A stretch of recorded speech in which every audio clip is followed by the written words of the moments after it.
Mother, I entered this world through your body, but who held you before you held me? Who was the mother before all mothers?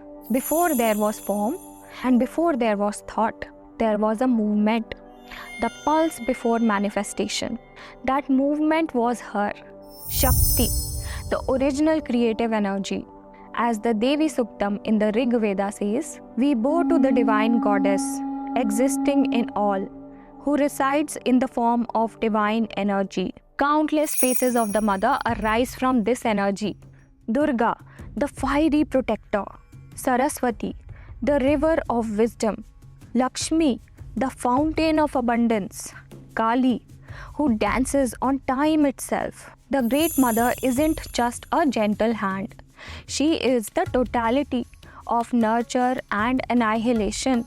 Her energy is vast, and yet this vast energy expresses itself through very human vessels. Sometimes it's the mother who birthed us. Sometimes it's our grandmother, our teacher, or the protection and care of a stranger, or Mother Earth holding us. But when this archetype arrives in a human form, she comes wrapped in human limitations, shaped by her karma, her history, her circumstances. In Buddhism, this is the law of dependent origination, pratitya samutpada, which says that nothing arises alone. Our mothers too were shaped by their mother, their culture, their desires.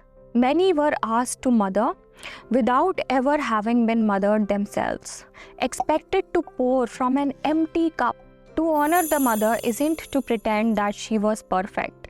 It's to really see her in her strengths and her wounds, in her love and her shadow. We must face her shadow to recognize the parts that we may have inherited and repressed within us. Only then can we integrate them and truly heal.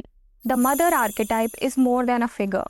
She is the embodied ground of being, expressed through the body, the breath, the instincts, the earth, and the soil. When we are disconnected with this archetypal mother, something inside us fractures. There is a split. The mind floats upwards, trying to analyze, control, and fix, while the body is abandoned. Its rhythms and its sensations are seen as distractions. Eventually, we pay the cost. There's anxiety because we've lost touch with the source of our being. There's depression because the silenced body, stripped of its voice, its dance, its joy, begins to go numb. The journey towards wholeness, what Jung called individuation, can unfold only when we integrate this inner mother. She anchors us in the reality that we are not just reaching upwards, but we are also rooted downwards in the body, in the breath, on this earth. When we do that, something radical happens. As the Devi says in the Rig Veda, I breathe a strong breath like the wind and tempest, while I hold together all existence. Suddenly, being alive, moving, feeling, breathing, singing becomes sacred. The mind becomes our friend, a forgiving witness, and the body becomes intelligent, more intuitive, and guides us towards health and fulfillment. This is what it means to return to the Great Mother. The longing for mothering doesn't end with childhood. It evolves in our adulthood. When overwhelmed, we seek the grounding of Prithvi. When lost, we seek the guidance of Saraswati. When broken, we seek the transformation of Kali. And when creating, we need the energy of Shakti. If we seek these only in our human mother, especially if she couldn't give them, then we would stay stuck in grief, resentment, and confusion. When we recognize the archetypal mother, we start to experience her through nature, community, creativity, and our own practice. We begin to mother ourselves.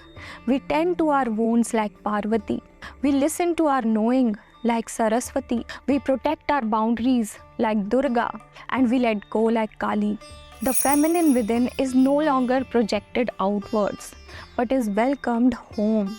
And that frees us from the myth of the perfect mother. Because the truth is that the sacred feminine doesn't reside in just one person. She is a living field of energy, within you, around you, and beyond you, whispering, I'm still here, come home. Thank you for joining me in this exploration. Please support my work by subscribing to this channel, and if this video resonated with you, please drop a like and share it with your friends and family members. I'll see you in the next video.